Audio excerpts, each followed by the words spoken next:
Hello, नमस्कार, वणक्कम। मेरा नाम है सुधीर और आप देख रहे हैं सीबीएसई विद सुधीर। यूनिट 5 का दूसरा चैप्टर है एक कविता जिसको कि लिखी हमारे पूर्व राष्ट्रपति डॉक्टर एपीजे अब्दुल कलाम ने। हालांकि ये तय नहीं है कि किस साल एग्जैक्टली इस कविता को उन्होंने लिखा था, लेकिन ये माना जाता है जबकि वो किसी स्कूल के बच्चों से मिल रहे थे, कुछ विद्यार्थियों से मिल रहे थे, उस समय पर उनको ये आइडिया आया। उसके बाद ही उन्होंने इस कविता को लिखा। माई डियर सोल्जर्स का मतलब मेरे प्रिय सैनिक। तो शुरुआत करने से पहले ये दो एक्टिविटीज करनी है जहां पर आप चर्चा कर सकते हैं कोई ऐसा व्यक्ति या कई सारे ऐसे व्यक्ति जो कि आप अपनी जान पर खेलकर भी आपकी सुरक्षा करते हैं। तो अगर आप ऐसे किसी व्यक्ति को जानते हैं तो उनके बारे में लिखिए, उनके बारे में चर्चा कीजिए। चलिए सीधे चलते हैं कविता की और। छोटी सी कविता है, ज्यादा समय नहीं लगेगा।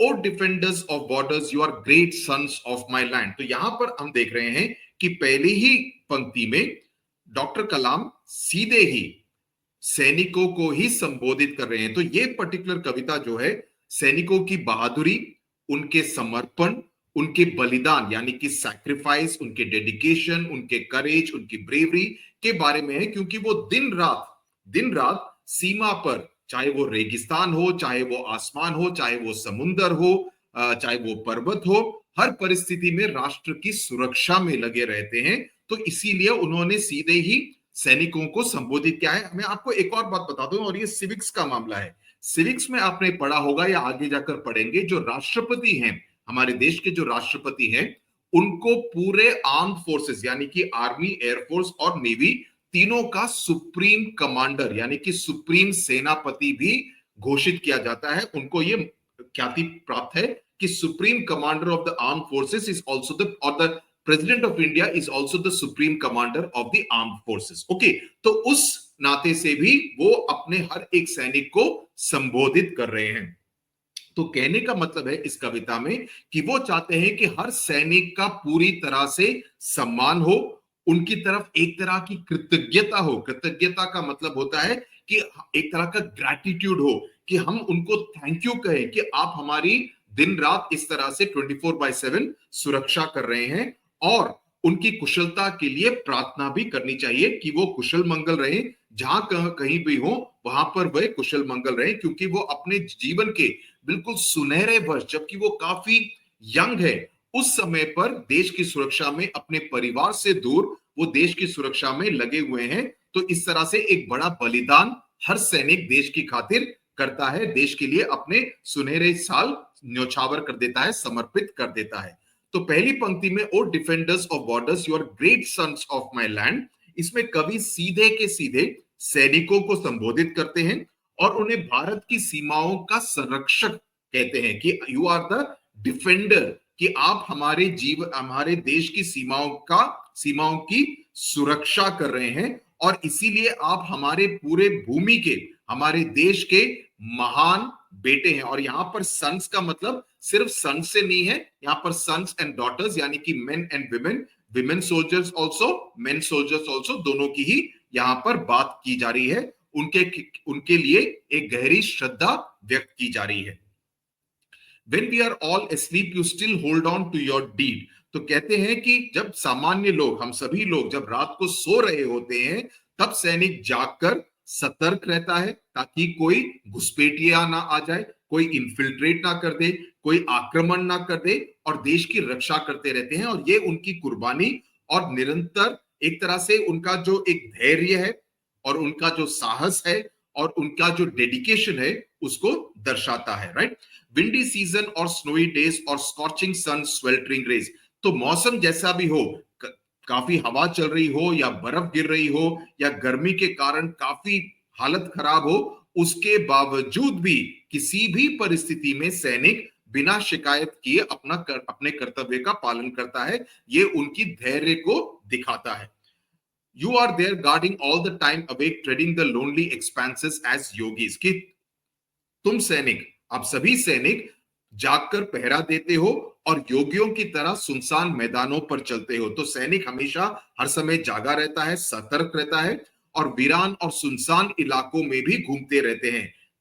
Guarding all the time awake, treading the lonely, जहां पर और कोई भी ना हो, उन वीरान बड़ी बड़ी इलाकों में भी आप घूमते रहते हैं जो कि सुनसान रहते हैं और कवि यहाँ पर उनकी तुलना योगियों से कर रहे हैं जो कि तपस्या और अनुशासन यानी कि मेडिटेशन और डेडिकेशन के साथ, डिसिप्लिन के साथ अपना जीवन बिताते हैं, तो वो भी किसी योगी से कम नहीं है।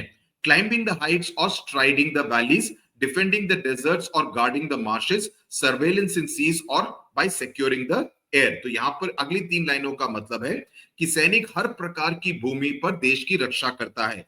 हो सकता है कि ये पर्वत पर हो, सियाचिन ग्लेशियर पर या टाइगर हिल पर, वहां पर उनको तैनात किया गया हो तो वहां पर वो सुरक्षा कर रहा हो सकता है वो किसी वैली में, घाटी में सुरक्षा कर रहा हो, ये नॉर्थ ईस्ट में हो सकता है, कश्मीर वैली में हो सकता है, किसी भी घाटी में भी सुरक्षा देने का काम जिम्मा हो सकता है। इसके साथ साथ रेगिस्तान, जैसे राजस्थान जैसे रेगिस्तान या लद्दाख जैसे रेगिस्तान में भी हो सकता है उनको कहा जाए कि यहाँ पर आप पहरेदारी कीजिए, यहाँ पर आप सुरक्षा प्रदान कीजिए, या मार्शलैंड्स की सुरक्षा करने के लिए भी कहा जा सकता है, यानी कि दलदली जमीन। इसके साथ साथ ऐसा नहीं है कि सिर्फ जमीन पर ही सुरक्षा प्रदान करनी होती है, इसके साथ साथ समुद्र में भी भारतीय नौसेना सुरक्षा प्रदान करती है। एयरफोर्स जो वायुसेना होती है वो आसमान में सुरक्षा प्रदान करती है। तो जमीन में आर्मी, समुद्र में नौसेना और वायुसेना, आकाश में, ये तीनों के तीनों अंग जो कि पूरे आर्म फोर्सेस के 3 अंग है, आर्मी, एयरफोर्स एंड नेवी, ये तीनों ही भारत की सुरक्षा करते हैं, हर सीमा की सुरक्षा करते हैं, हर परिस्थिति का सामना करने का धैर्य रखते हैं, उसमें तत्परता दिखाते हैं। ओके, उसके बाद का सेंटेंस है prime of your youth given to the nation, यानी कि अपने यौवन यानी कि अपने यूथ का आपने सर्वोत्तम समय आपने देश के लिए कुर्बान कर दिया, उसके लिए अर्पित कर दिया। तो सैनिक अपने जीवन के सबसे अच्छे साल, जबकि वो कम उम्र के होते हैं, वो काफी कुछ कर सकते हैं, लेकिन उस समय पर वो देश की सीमा पर रक्षा में लगे रहते हैं। तो ये एक तरह से युवा शक्ति, उनकी ऊर्जा, युवा ऊर्जा उनको उसको दर्शाता है कि the prime of the youth आपने देश को दे दिया। Wind Chimes of my land vibrate your feet. इस सेंटेंस का, इस वाक्य का अर्थ क्या है कि कहने का मतलब यह है कि मेरे देश के जो पवन घंटियां, पवन मतलब जो वायु होती है यानी कि विंड, उसको पवन भी कहते हैं, पवन पुत्र हनुमान कहते हैं ना, हनुमान जो कि पवन के पुत्र माने जाते हैं। तो the wind Chimes of my land, यानी कि कवि कल्पना करते हैं कि देश की हवा से बजने वाली जो घंटियां होती हैं, आपके घर में भी शायद विंड चाइम्स होंगी, क्योंकि उनको पॉजिटिव एनर्जी का प्रतीक माना जाता है कि जब हवा उससे लगती है, उसमें हवा चलती है तो वो विंड चाइम टंग टंग टंग करके आवाज आती है, which is considered positive energy. So हवा में बजने वाली घंटियां भी सैनिकों की वीरता का सम्मान करती हैं। सो ये एक तरह से कंपैरिजन, ये एक तरह से मेटाफोरिकल रूप से ये दर्शाता है कि प्रकृति, क्योंकि पवन भी प्रकृति का रूप है, हवा भी प्रकृति का रूप है, राइट। सो हवा से जो प्रकृति का जो एक रूप है वो भी उस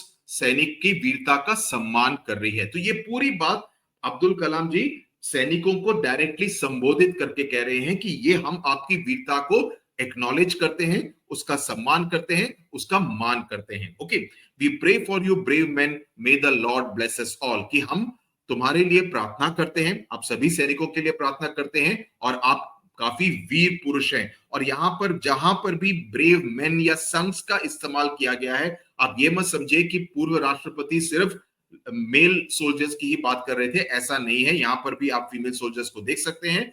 ये मेल और फीमेल सोल्जर, जैसे यहां पर लिखा है, when the poet mentions great sons, he's actually referring to all the soldiers, men and women serving the nation. So ऐसा मत समझिए कि सिर्फ men की बात हो रही है। We pray for you brave men, may the Lord bless you all, की कविता के अंत में सैनिकों की सुरक्षा और उनकी मंगल कामना के लिए हृदय से एक तरह से बात की है पूर्व राष्ट्रपति ने।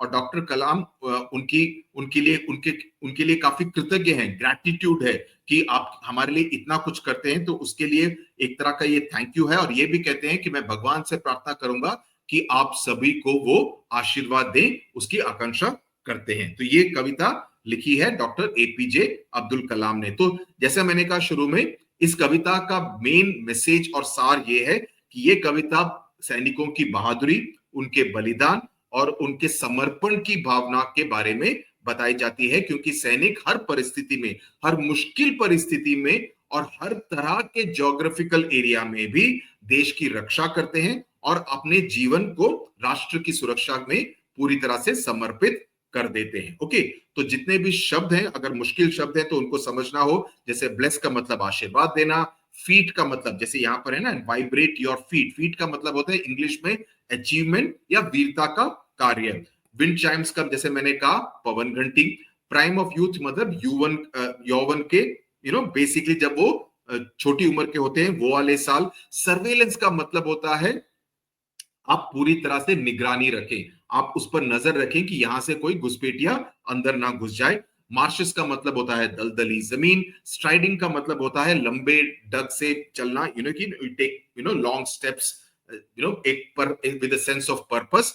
इसके साथ साथ योगी का मतलब तो मैंने बताया, योगी या साधु मान सकते हैं। एक्सपेंसेस का मतलब होता है विशाल क्षेत्र, ए लार्ज एरिया। स्वेल्टरिंग का मतलब काफी झुलसाने वाली गर्मी, काफी मुश्किल हो उस तरह की गर्मी। स्कॉर्चिंग का मतलब भी वही होता है, काफी कड़ी धूप या काफी कड़ी गर्मी।